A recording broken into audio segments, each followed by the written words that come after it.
panel tonight. Lock up your daughters. It's headliners Totty. It's Steve and Alan. And keep a lock on the meat fridge. It's the People's Gammon. It's Paul Cox. How are you both? Well, he's not been accused of a crime. No, just being overweight. Yeah, which is guilty. Because you're the gammon in the fridge. I'd be imprisoning you in your own frosty chamber. Anyway, how are you apart from having a terrible introduction? No, I love Steve Link. That was fantastic. Totty? Who doesn't want to be called Totty's all right, but Lock Up Your Daughters does seem more... You don't know how old those daughters are, Steve. They could all be very elderly. Well, thank you. That's a lot of protest there. Right, let's have a quick look at Sunday's front pages. The Mail on Sunday goes with Tories SOS to Rishi, give us tax cuts now. The Telegraph, Sunday Telegraph, Labour will betray pensioners again, says Chancellor. The Observer has Sunak suffers poll blow as cash for votes row erupts. And the Sunday Times has Labour offers MPs peerages to step down. The Sunday Express has Labour's £1,000 tax raid on OAPs. And finally, the Daily Star, you're going home in an effing cardigan. And those were your front pages.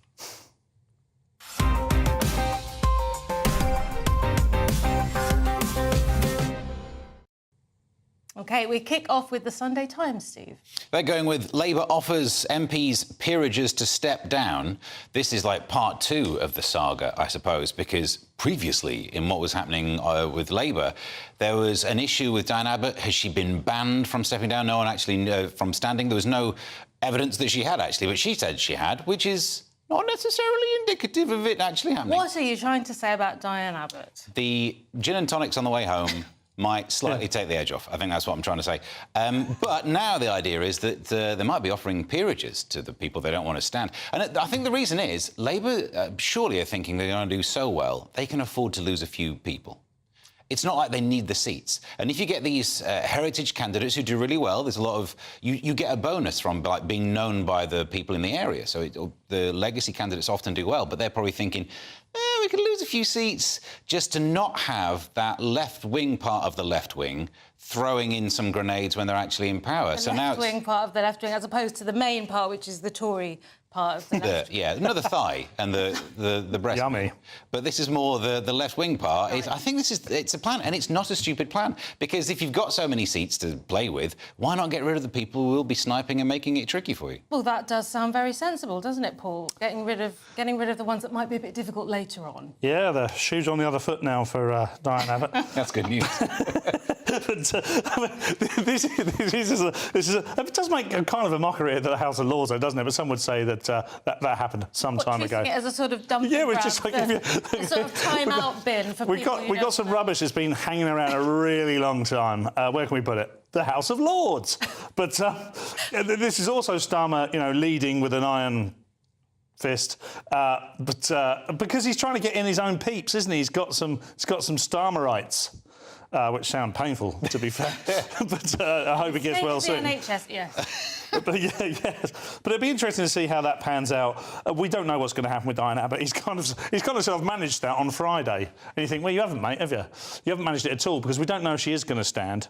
And I'm sure if she did stand, she would win. Well, she's very confident that she is going to stand, isn't she? But as Steve says, that isn't necessarily the end of the story. No, I hope she does, because we are a political and satirical comics. And it's easy money talking about Diane Abbott. Excellent, that's the spirit. All right, moving on to the Mail on Sunday, Paul. Tories SOS to Rishi. Give us tax cuts now. So dramatic party faithful SOS to Rishi Sunak, pleading for tax cuts. And what I would say is, unless those tax cuts are all the way down to zero, it's not going to make too much difference. But of course, this is a reaction to the latest poll that we've seen that gives Tories no more than about 70 seats, which is incredible. 70 seats. I mean, they're talking about the Lib Dems having 59, 60 seats. So that would just give them another 10 more seats than the Lib Dems. And Ed Davey will win those seats just travelling around the theme parks of England, sliding down wet things and sitting in wet stuff. Well, absolutely.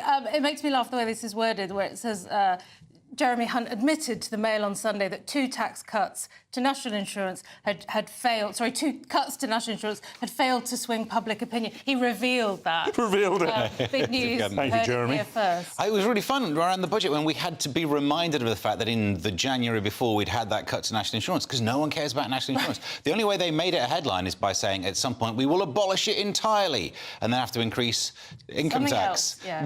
But I think this could happen. This makes sense because if you're heading for annihilation anyway, why not cut taxes? It just means that when the other people get in, they have to raise them again, and then you can spend the rest of the time saying they're a high-tax Labour government. So it would be a trick, but that's what they've got left. No, fair enough. Sounds like a good trick. The Sunday Telegraph next, please, Steve. I mean, they do have Labour will betray pensioners again, says Chancellor. Loads of front pages having got the pensiony side of stuff. I mean, betray, they've already got a triple lock. What more do you want? You've got maths in your favour. Also, you should say thank you to the Sunday Telegraph. They say Chancellor rather than his surname, which when you read in the front pages, it's risky business, never work again. But they also have Cooper training for jobless will end reliance on migrants, I think is an important story. Because this is what we've talked about for ages, that as a nation we've relied on cheap labour coming from abroad. And what you want in an ideal situation, if you have unemployed people, is to employ them. It helps you out. Here's the problem. You ready for the problem? That'll never catch on, Steve. No. Revolutionary stuff. And there's another reason why it won't catch on, because you'd then have to pay them enough to do those jobs. And the article actually points out there's effectively businesses get a benefit from bringing in foreign labour, so you can get rid of that. But also, it will mean if businesses have to pay more to employ British people to do the jobs, the cost will make its way through the system and this will be inflationary. Remember when we were saying we couldn't give pay rises to nurses because it would be ... inflationary? They're aiming for inflationary now. So I guess politicians think there's good inflation and bad inflation, and they don't like the ones that they have to pay for. Well, yeah, OK, but we do want the minimum wage, not the minimum wage, but we'd like to think that poorly paid jobs wouldn't just get plugged by people who are prepared to work for next to nothing in terrible conditions, wouldn't we? Yeah, we should be paying more. I mean, the amount of money you'd need for me to be able to pick some fruit with my bad back is... I mean, I wouldn't get a lot of fruit as well. It would not be worthwhile for anyone. But, yeah, we should be paying these jobs should be actually paid enough to be able to live off, so you don't have to half-subsidise it through some weird tax credit. Trained up a few Brits to do all the Deliveroo stuff, then they would definitely have better conditions, wouldn't they? I mean, there are some people working in this country in just the most appalling conditions, not on the papers, not on the books, no rights. Bad stuff, Paul. Well, yes. If you're looking for an answer to that question, is it bad stuff? I'd say yes. Poorly paid jobs for immigrants is bad stuff. But, I mean, the idea of training jobless will end reliance on migrants, well, that's what we should have done before Tony Blair opened the floodgates, and that's essentially when it started. I was listening to a podcast last night, which I won't name, and it was talking about how the immigration issue had disappeared from about the late 60s, early 70s to the early 2000s as a massive political issue. It had disappeared to some degree. And it was reintroduced as a result of Labour trying to flood the market to build the economy again. And we just haven't stopped. And at that point, we were making complaints about tens of thousands of immigrants, net legal immigrants coming in. Now it's nearly 1 million. Nearly 1 million per year, which is a massive issue for us. So I would say this is a little bit after the horse has bolted. It'd be interesting to see, going back to the original story of Labour and betraying pensioners, these two things are linked, really, because they're at both ends of the scale. But it's all about the economy, and I can't see anything other than Labour managing a decline of the economy. Taxes are already extremely high under the Conservative Party, the highest taxing Conservative Party, I think, in all time. And Labour aren't exactly going to cut tax. They're not exactly going to cut taxes, particularly if they're going to try and fund pensions. So I think we end up with a managed decline. I don't know what happens because we've got some pretty stark choices and they're both rubbish. Yeah, we will see. OK, let's finish this section with the Daily Star on Sunday, Paul. Yeah, you're going home in a flipping cardigan. So this is Southgate Sparks, 130% rise in old man clobber, by which they mean cardigans. A waistcoat-wearing England boss, Gareth Southgate, has sparked a craze in grandpa fashion after appearing in a posh magazine wearing a cardigan before the Euros. I would say, against the backdrop of the general election and all the other things going on in the world, not such an important story. Steve, I'm not. Yeah. Steve's a hipster. He I loves thought that high was fashion. Steve on there, yeah. Well, obviously. Steve, any thoughts on this? Yeah, it annoys me when people who used to be footballers were really in shape, wear stuff and look good in it. And people go, oh, everyone's going to be wearing it. I will not be wearing a cardigan because I will look exactly like the middle-aged cardigan-wearing man I would be. I can't pull off anything other than a tie, and even that looks slightly off today. So you do what you can, you know what I mean? You look lovely, Steve. Right, Yeah, you pulled a few things off, mate. I have to apologise for Paul Cox. That's the front pages out of the way. Join us in part 2 for the latest election news, a fan of Trussonomics, and the contents of the dark web. Ooh, see you in 2. This is GB News, Britain's news channel. Have government done enough, do you think, to actually help them out? I think there will be occasions where people have tried to run a venture, whether it be a pub, a restaurant or anything sort of like that, in the hospitality sector, and it hasn't become commercially viable because of costs, because of bad accounting or because of bad business people. That is just a fact of life. That happens in every sector. So there will be pubs that are closing because they've been poorly run. But I do think there will be occasions where people are forced out of the market. So if local councils aren't being able to pass on business rates, for example, maybe central government can do more. It always tries to do more to cut beer duty and things like that to keep pubs going. So I don't think it's necessarily just as plain as what James is saying, is that, you know, bad pubs will just inevitably be falling by the wayside. The idea that you two gentlemen, you raging capitalists, support the government stepping in to protect pubs seems to be particularly peculiar. If a pub isn't commercially viable, it has to be allowed to fail. Well, Sadiq Khan, you know, he has a nighttime czar that he pays well over 100 grand. Yes. And businesses are going under like you wouldn't believe in London. She's a real nightmare. What's your point? Well, the point is that Labour aren't exactly helping out these businesses, are they? So I'm saying that pubs should not be protected by the state. I'm all for a pub. Well, I'm not suggesting that we subsidise pubs. That has been suggested. That's what James May is railing against. Although I have to say, it's all very well for James May and presumably his very posh gastropub. But if a pub is not fit for purpose, and May makes this point, you know, you've got to have decent, clean loos and a clean pub. And also, realistically, in this day and age, you know, times change, you've got to put on some decent grub as well if you want it to survive. We can't have the government stepping in to save our pubs. And anyway, my understanding over the last 10, 20 years, as a percentage, we haven't lost that many pubs, so they're not going under anytime soon. We're proud to be GB News, the People's Channel, and as you know, we always love to hear your views. Now, there's a new way of getting in touch with us at gbnews.com/your-say. By commenting, you can be part of a live conversation and join our GB News community. You can even talk to me, Bev Turner, or any of the members of the GB News family. I'm Isabel Webster. Thanks for joining us on GB News, Britain's news channel.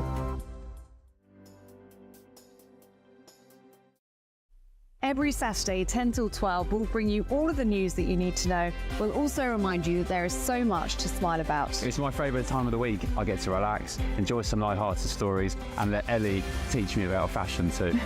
That's Saturday Morning Live, every Saturday, 10 till 12. Only on GB News, Britain's news channel. I'm Tom Harwood. This is GB News, Britain's news channel.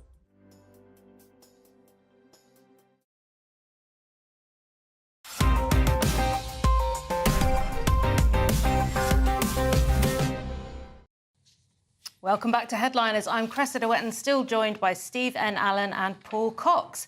And we're hosting a Night with the Headliners live, and you can join us for an evening of comedy with Andrew Doyle, Leo Kearse, Simon Evans and Josh Howie. For more information, scan the QR code on the screen now, or you can visit gbnews.com.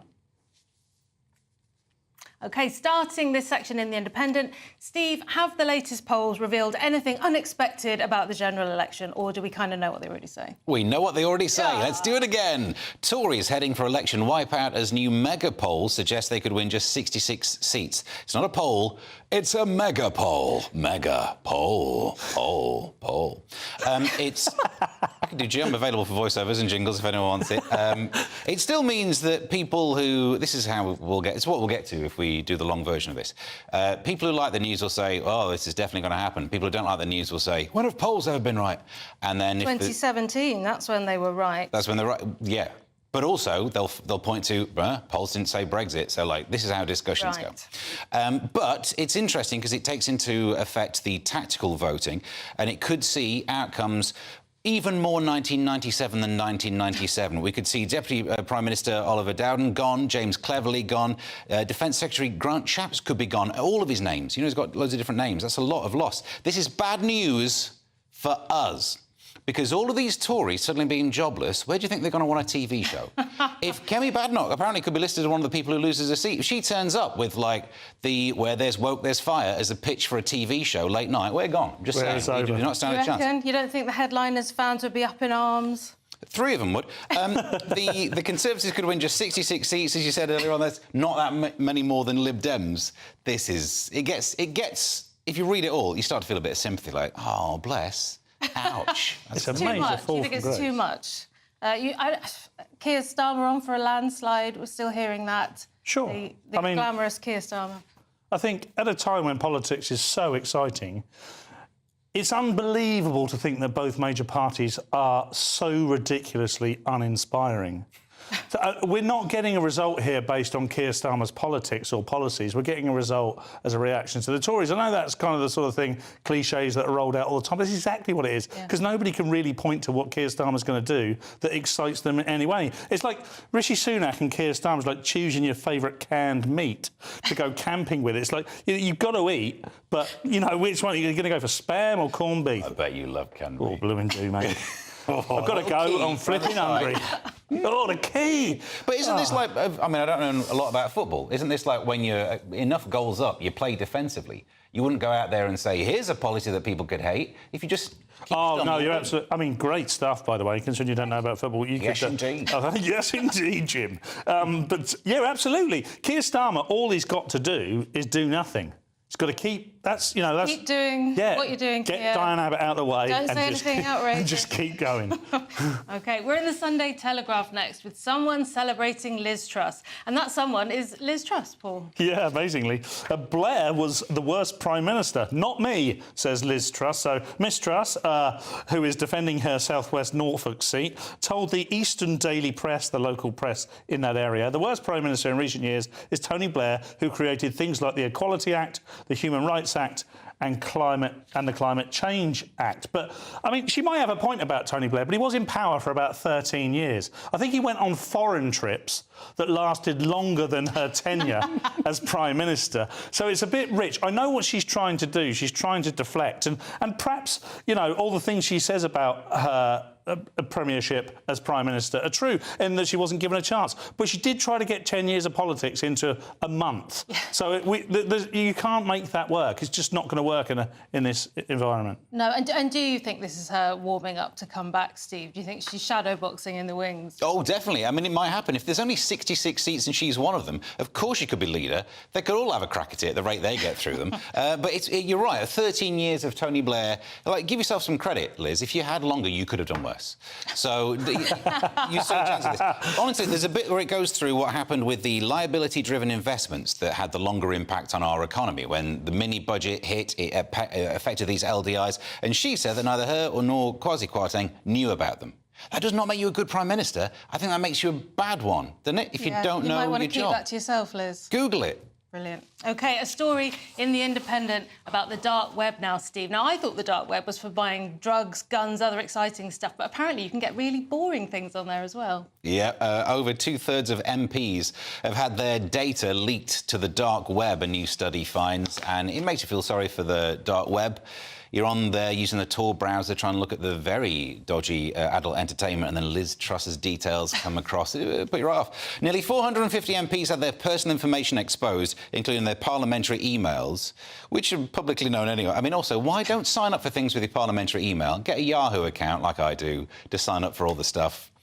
Well, I think that's what this is telling us, isn't it? I mean, we're all... Occasionally I'll see a friend and they say, oh, I've been hacked on such and such and you must change a thing. And I go, yeah, and then I do something else. Yeah.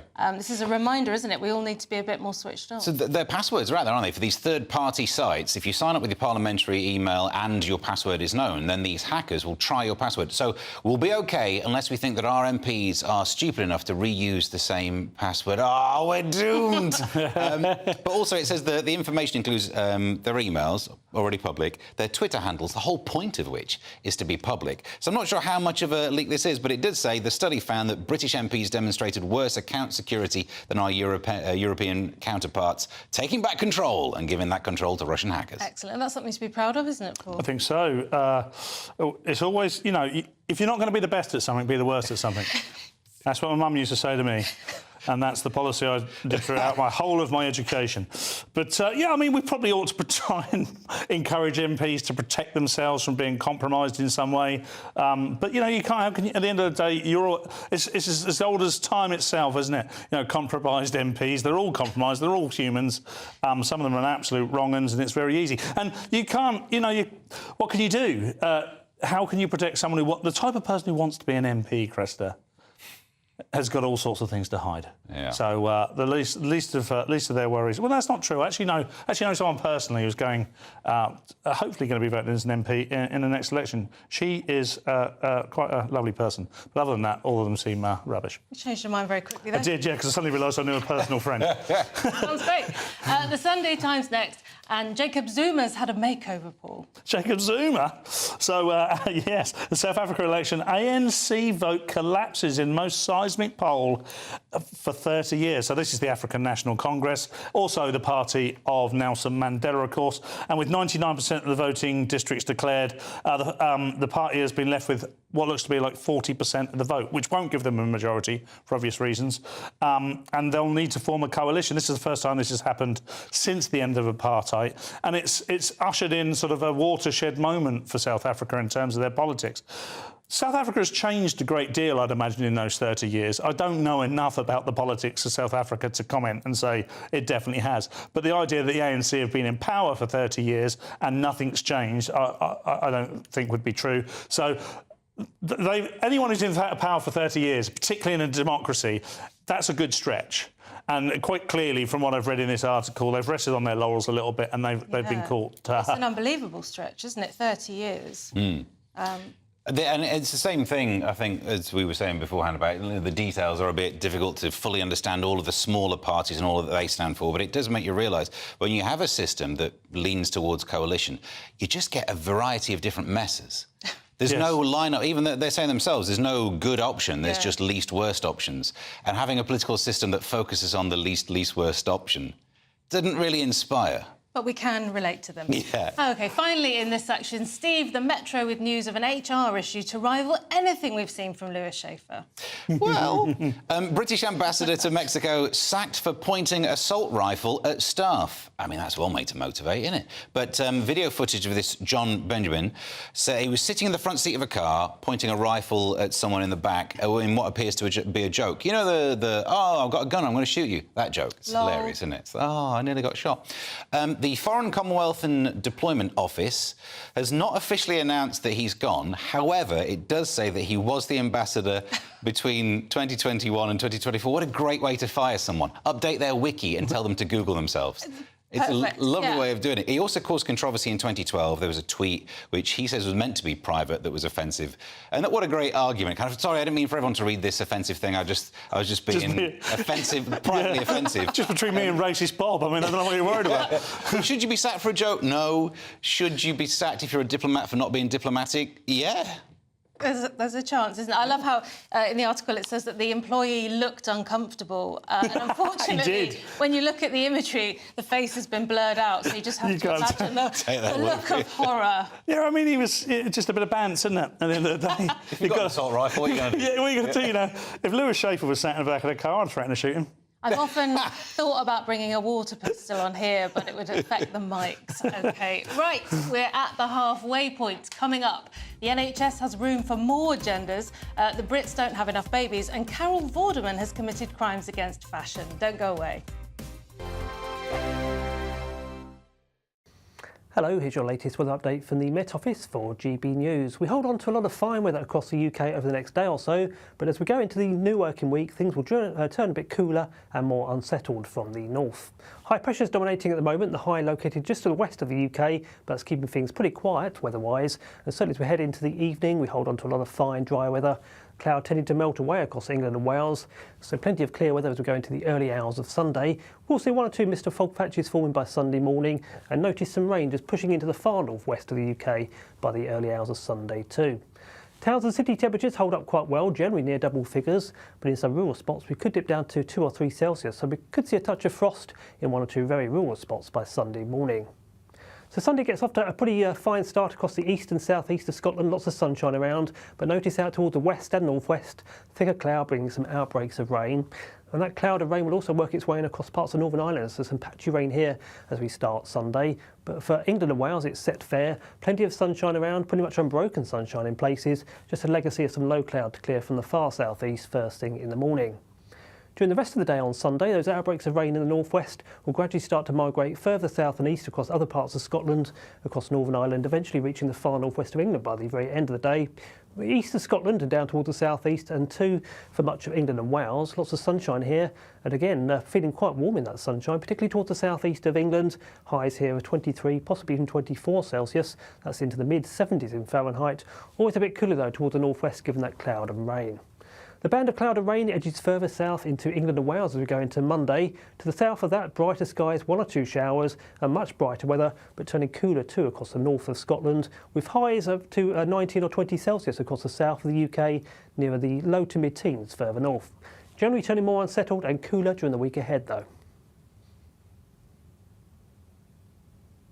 GB News is Britain's election channel. And when the big stories break, we're tackling them on Britain's newsroom. When we disagree, and we disagree a lot, it's even livelier than normal. We don't disagree that much. We do. His comedy, though, is revolting. I knew her, unlike you. That explains Beverly Turner's temperament. It's a bit frosty in here, isn't it? He'll have one of me one day. For dartball practice. Britain's newsroom on GB News. Weekdays, 9:30 a.m. GB News, the People's Channel, Britain's news channel. If you want your news to be straight talking, this is a nightmare for the Conservatives again. Down to earth. It's not just Nottingham where this is happening, is it? And most importantly, honest. Hard-working, middle-class taxpayers, they'll get the book thrown at them. They catch me, Martin Daubney, Monday to Friday, 3 till 6 p.m. on GB News, Britain's news channel.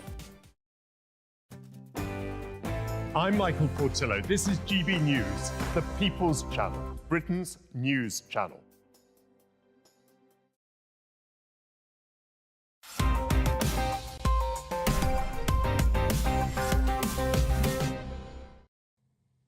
Welcome back to Headliners, kicking off this section with the Sunday Telegraph and a request for more genders to be recognised by the NHS pool. Haven't they run out yet? You would have thought so, wouldn't you? We should have more gender categories, says NHS Abuse Services Chief. I don't think they should be having anyone in charge of abusing services, but they do.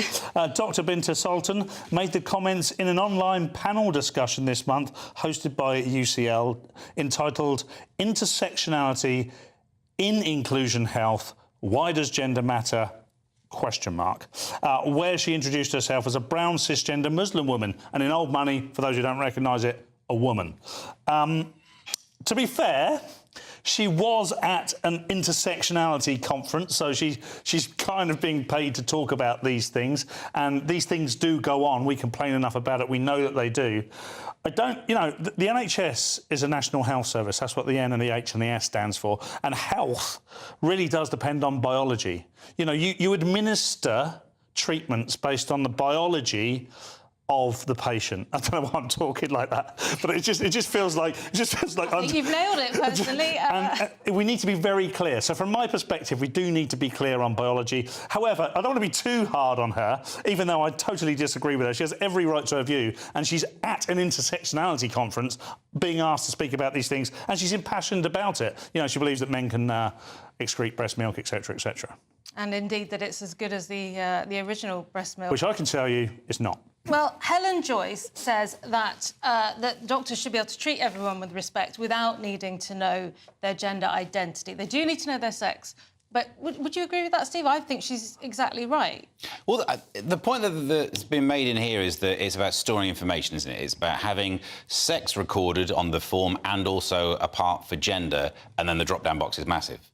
And, I mean, you could whittle it down to, like, male, female, no thanks, I don't want to answer, and then you get the same kind of information. So it depends how much you'd obsess about using that extra data field, because the doctors would all be using the other one, the sex one, that would make it important.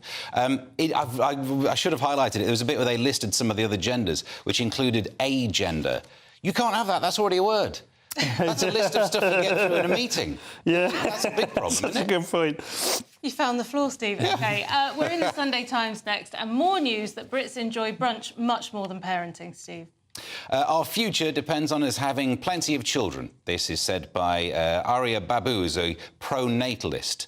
I believe the children are our future, treat them well, teach them well, and they will lead the way. That was said by Whitney Houston, and look what happened to her. So, the welfare state will not remain sustainable in the UK unless we have more kids, is the basic theory here. People who say this don't have kids. Because later on, this Babu says, who does not have children would like to in the future? Yeah, well, I got to, and I'm telling you, just calm down on it, right? 2's about enough. And I realise that's not enough to repopulate. You need apparently 2.1 as a replacement rate. Yeah. The problem is you can't have that. You have to have 3 if you want to do more than 2, and that would kill me at my age. But, I mean, there are loads of interesting things in this pro-natalist argument. Rich nations slow down about having kids, which just goes to show that other things are more fun. If you've got nothing else to do in life, you knock out loads of kids. If the world is your oyster, you think, well, maybe we do it later and we have fewer of them. Plus, also, we paint ourselves into a corner by having an economy where we call ourselves rich, but you need 2 adults who are both working to afford anything, which then makes it tricky to have kids. It's another one of these stories where I think it's all to do with not being able to have enough housing. If you can't afford a house, you're not going to start a family. So all of this needs to be in there as well. The argument against it is saying there are too many people in the world, and to those people I say, we're the UK. We could quadruple our birth rate, and it wouldn't move the dial on the global number. So feel free to knock out some kids if you want. If you want. What do you think, Paul? I mean, you are a parent with a house. This idea that you have to have a house, I don't really buy that. I think it's much more... The people I know, the people in my sphere, it's much more about the fact that they just don't find child-rearing very appealing. Yeah, of course. I mean, a lot's changed over the years, and there's some interesting facts in here. It says, I'm not sure our welfare state is going to be sustainable when instead of 4 or 5 workers for every retiree, there's likely to be 2 workers for every retiree. I hadn't really thought of that, and I know that's something that's out there, and we're currently at 1.49 or 1.5, and as Steve rightly pointed out, we need to be at 2, essentially, or 2.1. But the way they talk about it is like they just basically want to create this level of socialism where you can have birthing farms. You know, you just got people making love and generating kids, and you know, we've got paid childcare and shelter for them all to be in. That's a cult. That's what happens. Isn't pro-natalist more of a right-wing point of view at the moment? But maybe Elon Musk is saying, you know, because normally your Attenborough is saying there are too many people. You know, where he sounds like that. It's quite wispy these days. Oh, it is. I don't. I guess in a politics speak, it is a right-wing thing because you speak to most left-wing people, they'll tell you that the climate's going to kill everyone, so that's why they won't have children. They won't have children because no one will have children with them. Yeah, no, it's all very fashionable with the trad wives. Staying in the Sunday Times, a story about not sending emails outside of work hours. Does this sound like heaven on earth, or does this fill you with anxiety? Yeah, it's interesting, this, isn't it? Hell on earth, I think. What would Labour's ban on work emails after 5 p.m. look like? Portugal has the answers, Steve. So, contacting staff out of hours is against regulations in 17 countries. The UK could become the 18th. Portugal being the main protagonist here. And their law states that any company with greater than 10 employees can be fined up to €10,000, which is £8,500 currently, for contacting their staff outside normal working hours, which in Portugal means 8 hours a day / 40 hours a week. They apparently can do it if there's an emergency. This is fascinating because it's obviously facilitated by the progress of technology, the rapid progress of technology over the last 15 to 20 years, where essentially we can, not everybody, but people with desk jobs can work from home. You still got to dig holes in the ground. You can't do that at home. Otherwise, you've just got one massive hole in the garden that no one wants to buy. I bet even the people digging the holes in the ground are still getting the updates and the team emails. And, yeah, sure. Don't forget it's Christmas jumper day and all of that stuff. We have created an environment, though, there, because you see this all the time, sort of people are measured by presenteeism. How long are they in the office? How many hours have they done? Also, we've created this misnomer that more hours means greater output. That's a nonsense. I remember back when I had a real job, I'd often stay in the office late to make it look like I really wanted that promotion. I was doing no more work. I could just say it at appraisal time. Luminek, I worked hard this week. What about... I don't agree with that. I think this is like the rent cap of emails, because there are people who, if you're an entrepreneurial person or you're trying to get ahead, you don't want the government coming in and saying, no, you can't do any extra work at the weekend. And I think everyone will just but get the their entrepreneur own... can do work at the weekend, but they can't bother people that they're employing. Do you know, I mean... don't know, because there's lots of grey areas. I mean, I've worked in start-up companies where technically this would cover them, but it's just not the spirit of the organisation, and it's not the spirit of everybody in it. The spirit of the organisation is the problem. Like, back in the old days, the boss would have to walk round to your house and knock on the door to bother you at 9 p.m. So it is possible to not do that. The only people who ever did that was Ebenezer Scrooge ran a Bob Cratchit's on Christmas, and look what happened there. Whereas you can run a business without having, like, 24/7 access to all of your staff. If there's an emergency, someone pushes back saying, oh, what if it's an emergency? It's in the legislation. You can email in an emergency. We're more likely to have a version like the French one where it's not illegal to send an email, but you can't presume it will be replied to until they start work. And if you punish someone for not replying, then that could be punished. And to the point about presenteeism, I once read 4-Hour Work Week by Tim Ferriss. I think it is a book that tells you how to really be more effective. I got fired within 6 months. So presenteeism definitely is worth it. Brilliant. OK, moving on to the Express now, Steve, and news of an event even headliners panellists can get to after work. Sadiq Khan wants London to host Super Bowl despite 3:30 a.m. finish time. The mayor said he wants to make London the sporting capital of the world. And by the time those NFL fans have made their way round those low-traffic neighbourhoods with the big planters in the middle of the roads, they'll be home by about 7:30. It'll be rush hour traffic still. We won't notice the difference. He was interviewed and he said he wants London to be like the home of all these sporting events. Fair enough, they'll make money, but why that? It's an odd one to pick, one that's so American. Let America keep it. Because what you'd need is all of these American football fans to get on a plane, to fly across to London, to then go to the event and then fly back. All of that extra carbon surely undoes all of the ULEZ. Absolutely. I think it's his midlife crisis. I think he should just get a cardigan like Gareth Southgate and stop showing off, because he likes showing off, doesn't he? He likes big events. He does. He does like showing off. Now, we already do host big American football matches in this country. We do at Wembley and we do at the Tottenham Hotspur Stadium. So I think I'm not normally here to create the balance for Sadiq Khan, for sure. But I guess having big sporting and cultural events is good for London, is good for the UK, it's good for the economy. We do already have these types of things here, just not that late. And Steve's point about it being American is a good point, because the reason it would be so late is because we'd have to make it so late so the Americans could watch it at the same time. There's no point putting it on in the evening at our time, because it just wouldn't work for them. Could they not have a delay? Like they do with Doctor Who. Steve, sports people are very strange. They're not into that sort of thing. They want to watch it all together, don't you? I don't understand that. Don't I? I am the sports people representative. You say that it's really good that we have them. The article mentions the Euros in 2021 when there was chaos, borderline riots, and that bloke famously put a firework up his bottom. And yet he didn't do anything for Guy Fawkes. I'm just learning this for the first time. Do you not remember from... No, I don't remember it. Oh. I don't think I would have been that interested. Finishing this section with a fashion piece about Carol Vorderman's latest understated look in the Express, Paul.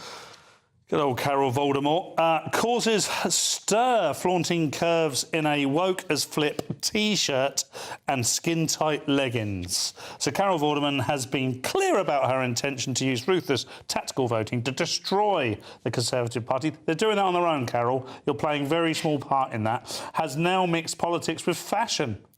There's no inverted commas, there should be, for a divisive new look. Now...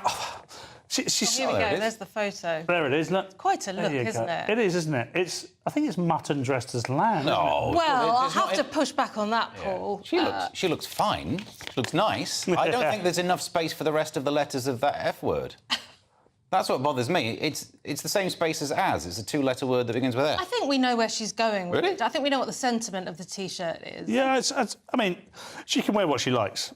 I'm here to take the mickey out of her, and I'm proud to do it. And she's here to promote her new book. Yeah, exactly. Of course she is. It's quite the change around for her. She was smoozing with Conservative MPs not that long ago, and now all of a sudden she's the biggest socialist the world's ever seen, and she's going to bring the Tories down. I think it's just because she misses Countdown, and she probably ought to move on.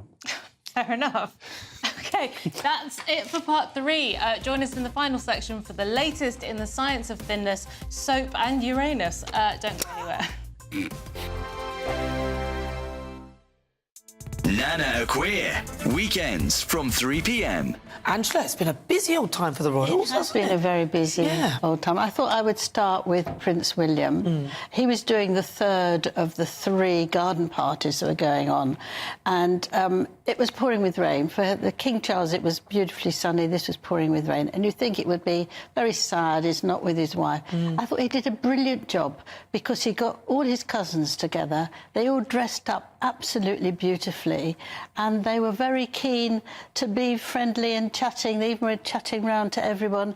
It doesn't mean they're going to have an important place within the royal family when he takes over, but it was just very nice. And Zara, I thought, looked stunningly beautiful with a pink hat, white dress with pink buttons on. She looked absolutely lovely. And she and Beatrice looked absolutely gorgeous. And I thought that these two are very happily married, and they're blossoming and they look wonderful. So it was very nice. It was very good, and it saved him from looking to be all alone. He hides it really well, and he does his role nicely. Now, what about the awful trolling that Catherine's been receiving? Yes, 9 million women have cancer a year. Nearly all of them carry on going to work, but she doesn't. You know, she's taking advantage of her position. Well, he doesn't know how ill she is. She doesn't know what sort of medication she's having. I thought it was so spiteful.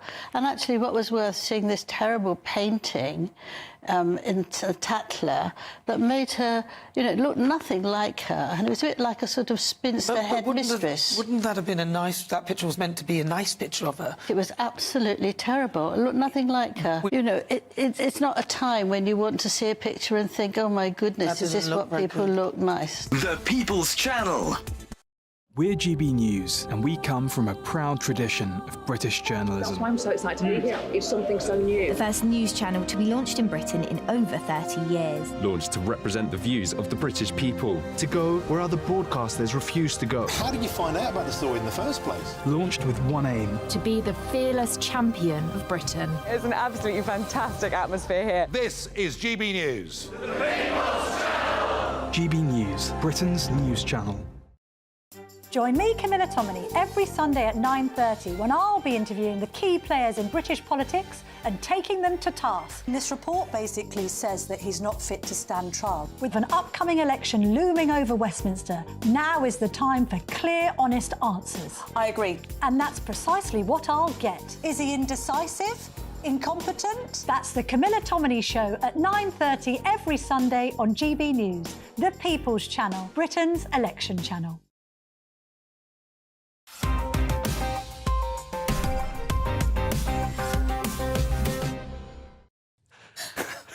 Stop talking about canned meat. Hello, welcome back to Headliners. We begin the final section with The Observer. There's now international interest in Uranus, Steve. Thank you. Once in a lifetime, UK and European space scientists urged to join NASA's mission to Uranus. Here we go, all of the mentions of the planet name. Astrophysicists call for international cooperation for this ambitious probe of Uranus. The plan is to send a robot to Uranus that will investigate it, because you can't send humans to Uranus because of all the gas. Scientists argue that Uranus has features that give it special scientific importance. It's unique because of the way that Uranus rotates. But why team up, he says, actually get into the story. They think, I mean, I suppose it's a funding thing, but they say there's a history of, like, Europe and NASA teaming up for space projects. I remember the one in 1999 where we sent a probe to Mars and just nutted the thing because they got confused between imperial measurements from the Americans and metric from the Europeans. Let's not team up again. We're terrible at this. Brilliant. I didn't know that. That's great. How's your NASA Uranus history knowledge? That's just between me and my PE teacher. But...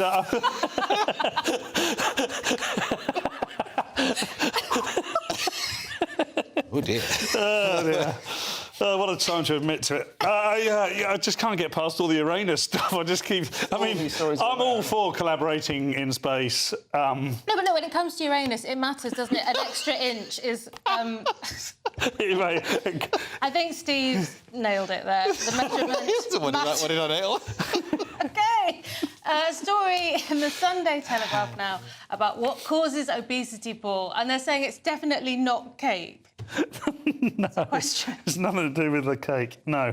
The hardcore team of scientists, that's a sentence that hasn't been said before, working to end obesity forever. Front and centre of this medical revolution, as we mostly know now, is that it's the Wegovy or the Ozempic drugs, which were first used as diabetes treatments that can be prescribed as off-label for shredding pounds. So it's interesting. This is not a cure by any stretch of the imagination. We're talking in this like it is to some degree. It's a treatment. It's a bit like the vaccine we talked about yesterday. It's not a vaccine, it's a treatment, in the sense that you've got to be fat in order for you to use these drugs. And that doesn't really solve the problem. It's good that it relieves the immense weight on the NHS. Well, that's it, isn't it? They're currently spending 6.5 billion a year, and this figure is expected to rise to 9.7 billion by 2050. So I'm really torn on this, because sometimes I think, oh, for goodness sake, can't you just eat broccoli? And I'm a bit short-tempered about the whole thing. And then I think, no, it's in all our interests, isn't it? Yeah, I mean, empirically, if you could just eat broccoli, people would have done that by now and we wouldn't have the problem. So all of the, no, just fix it shouting clearly hasn't worked, can't work, because otherwise it would have worked by now. This, the article is interesting because it never mentions that Wegovy and Ozempic are the same drug. So it feels like it's been written by someone who's not, Googled the full thing. And it's this Danish company that makes it, which the same nation that gives us weight loss drugs is selling us bacon. I see how this makes a bit of extra cash for them. But what they're looking for is like a preemptive cure. Something that I love the bit in it where they say it would effectively be untestable. You give someone a drug that stops them being obese in later life, so they grow up not obese, and you think, I don't know if they ever would have been. It'll be impossible to really test it. But I think there's a lot to be said for this. People think it's the easy route out. It replaces a hormone that makes you feel full, and people might have higher levels of that. So if you get two people, one with high levels, one with low levels, they could both be thin. The person with high levels just has a normal day. The other person has to be starving hungry every day of their life. So this drug just levels that playing field. Yeah, well, that sounds pretty... I'm sold. We're in the Daily Star Sunday now, and Christmas shopping just got even easier, Steve. A disgusting Facebook Market advert for breast milk soap leaves people horrified. Reddit was set ablaze with comments, people calling it disgusting. As a father of a 4-month-old child, my fridge has a lot of breast milk in it right now. I also have a coffee machine with a steam arm, and every day it's hard to not do. Do you know what I mean? Just to see if it would froth like normal... You can make a cappuccino with it, so I'm the wrong guy to be doing this one. The accompanying photo... A little bit, very much a babychino. The soap, it says, was looking more like a slab of blue Stilton than a refreshing cleanser. Breast milk blue cheese is also a possibility. When you've got so much just in the fridge, you've got to find a thing to do with it. But critics on social media said, yuck. But there's one person who said, I'm astonished how extremely grossed out people are by breast milk. Like, babies literally eat it and drink it. It's too gross to put on your skin. If it were cow's milk, how is it any less gross? It still comes out of their boobs. Have I missed something in fields? Oh, I do love cow boobs. Any other thoughts on this, Paul? Well, no, there were some jokes online that made me laugh about it. This guy said he said there's some extra ingredients. One person jesting, now with exfoliating power of pubic hair. And I just started reading the comments about this stuff, and it just made me laugh because, I'm a silly infantile boy. But... Of course, it's going to outrage people. It's probably more natural than cow's milk. We often have this sort of debate. Not often. Cressida and I don't just talk about breast and cow milk. It is a main feature sometimes in our conversation, but I don't know. I wouldn't buy it. Well, it's a marketing challenge, isn't it? OK, last story now. Some fantastic news in The Observer, Paul. OK, so scientists develop method of making healthier, more sustainable chocolate by mashing up pulp and husk of a cocoa pod instead of taking the beans. Scientists have made a sweet and fibrous gel which could replace sugar in chocolate. No, thank you. Absolutely no, thank you. You can keep your pulp and husk. You can taste the husk. OK, you can keep your pulp and husk. Want my The show is nearly over, so let's take another quick look at Sunday's front pages. The Mail on Sunday. Tories SOS to Rishi, give us tax cuts now. The Sunday Telegraph, Labour will betray pensioners again, says Chancellor. The Observer has Sunak suffers poll blow as cash for votes row erupts. And the Sunday Times has Labour offers MPs peerages to step down. Sunday Express, Labour's £1,000 tax raid on OAPs. And finally, the Daily Star, you're going home in an effing cardigan. And those were your front pages. That's all we have time for.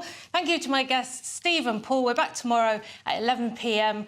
With some other headliners. And if you're watching at 5 a.m, stay tuned for breakfast. Good night. Hello, here's your latest weather update from the Met Office for GB News. We hold on to a lot of fine weather across the UK over the next day or so, but as we go into the new working week, things will turn a bit cooler and more unsettled from the north. High pressure is dominating at the moment, the high located just to the west of the UK, but it's keeping things pretty quiet weather-wise. And certainly as we head into the evening, we hold on to a lot of fine, dry weather. Cloud tending to melt away across England and Wales, so plenty of clear weather as we go into the early hours of Sunday. We'll see 1 or 2 mist or fog patches forming by Sunday morning and notice some rain just pushing into the far northwest of the UK by the early hours of Sunday too. Towns and city temperatures hold up quite well, generally near double figures, but in some rural spots we could dip down to 2 or 3 Celsius, so we could see a touch of frost in 1 or 2 very rural spots by Sunday morning. So Sunday gets off to a pretty fine start across the east and southeast of Scotland, lots of sunshine around, but notice out towards the west and northwest, thicker cloud bringing some outbreaks of rain. And that cloud of rain will also work its way in across parts of Northern Ireland, so some patchy rain here as we start Sunday. But for England and Wales, it's set fair, plenty of sunshine around, pretty much unbroken sunshine in places, just a legacy of some low cloud to clear from the far southeast first thing in the morning. During the rest of the day on Sunday, those outbreaks of rain in the northwest will gradually start to migrate further south and east across other parts of Scotland, across Northern Ireland, eventually reaching the far northwest of England by the very end of the day. East of Scotland and down towards the southeast, and too for much of England and Wales. Lots of sunshine here, and again feeling quite warm in that sunshine, particularly towards the southeast of England. Highs here of 23, possibly even 24 Celsius. That's into the mid-70s in Fahrenheit. Always a bit cooler though towards the northwest, given that cloud and rain. The band of cloud and rain edges further south into England and Wales as we go into Monday. To the south of that, brighter skies, 1 or 2 showers, and much brighter weather, but turning cooler too across the north of Scotland, with highs up to 19 or 20 Celsius across the south of the UK, nearer the low to mid-teens further north. Generally turning more unsettled and cooler during the week ahead though. A brighter outlook with Box Solar, sponsors of weather on GB News.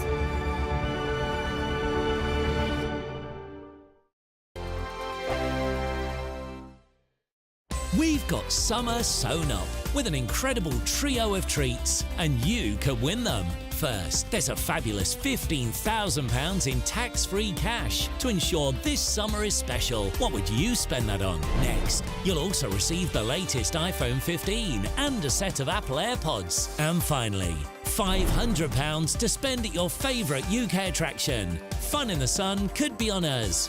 For a chance to win the iPhone, treats and £15,000 cash, text prize to 63232. Text costs £2 plus 1 standard network rate message, or post your name and number to GB06 PO Box 8690 Derby DE1 9TT. UK only. Entrance must be 18 or over. Lines close at 5 p.m. on the 28th of June. Full terms and privacy notice at gbnews.com/win. Please check the closing time if listening or watching on demand. Good luck. GB News is Britain's election channel. And when the big stories break, we're tackling them on Britain's newsroom. When we disagree, and we disagree a lot, it's even livelier than normal. We don't disagree that much. We do. His comedy, though, is revolting. I knew her, unlike you. That explains Beverly Turner's temperament. It's a bit frosty in here, isn't it? He'll have one of me one day. For dartball practice. Britain's newsroom on GB News. Weekdays, 9:30 a.m. GB News, the People's Channel, Britain's news channel. I'm Patrick Christie's. Every weeknight from 9, I bring you 2 hours of unmissable, explosive debate and headline-grabbing interviews. What impact has that had? We got death threats and the bomb threat and so on. Our job is to do what's in the best interest of our country. You made my argument for me. My guests and I tackle the issues that really matter, with a sharp take on every story. I'm hearing it up and down the country. That was a beginning, not an end. Patrick Christie's tonight from 9 p.m. only on GB News, Britain's news channel. Sunday nights on GB News. From 6, Neil Oliver. At 7, it's Free Speech Nation with Andrew Doyle. At 9, Mark Dolan. And at 11, get set for the week ahead with headliners. Tomorrow's papers tonight. GB News, the People's Channel, Britain's news channel. I'm Bev Turner. Thank you for joining us on GB News, the People's Channel, Britain's news channel. Good afternoon, Britain. Good afternoon, Britain. Weekdays from midday, we bring you the most compelling stories from across the United Kingdom. And why it matters to you. From your doorstep to our inbox. That's right, we want to hear from you. Good afternoon, Britain. Only on GB News, the People's Channel, Britain's news channel. I'm Martin Daubney. This is GB News, Britain's news channel.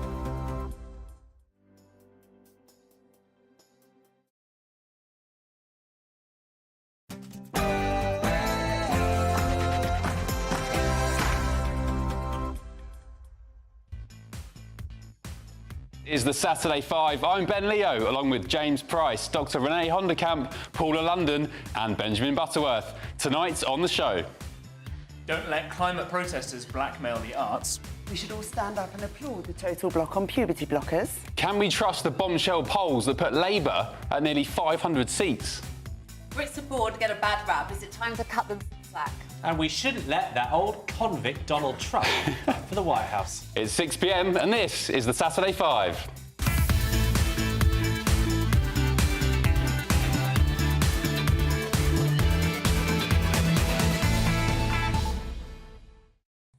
Welcome to the Saturday 5 with me, Ben Leo, this evening. I know it's normally Darren Grimes in this presenter's chair, but he got so worried about the migrant crisis, he's gone to the English Channel himself to protect our borders. Here he is, Captain Grimes, preparing to take to the high seas. Have we got a picture? There we are.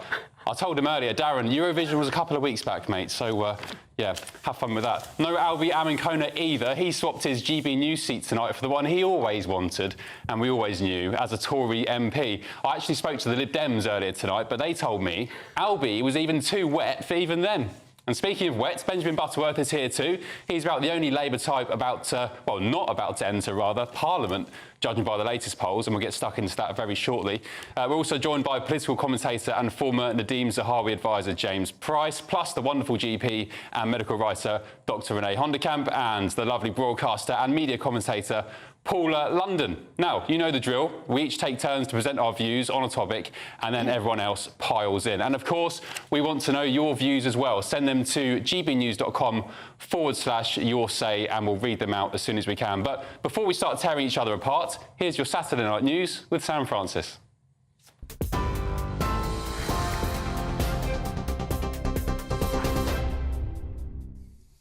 Ben, thank you very much and good evening to you. It's just after 6 o'clock. A look at the news tonight, and we start with election news. The battle lines are being drawn in the fight for votes, with both the Conservatives and Labour attacking each other's economic records today. The Prime Minister says his opponents will run out of money, while Labour leader Sir Keir Starmer says the country's crying out for change. Speaking to a crowd in front of the Conservative campaign bus earlier, Rishi Sunak pledged to give millions of pounds to towns across the country if he's re-elected.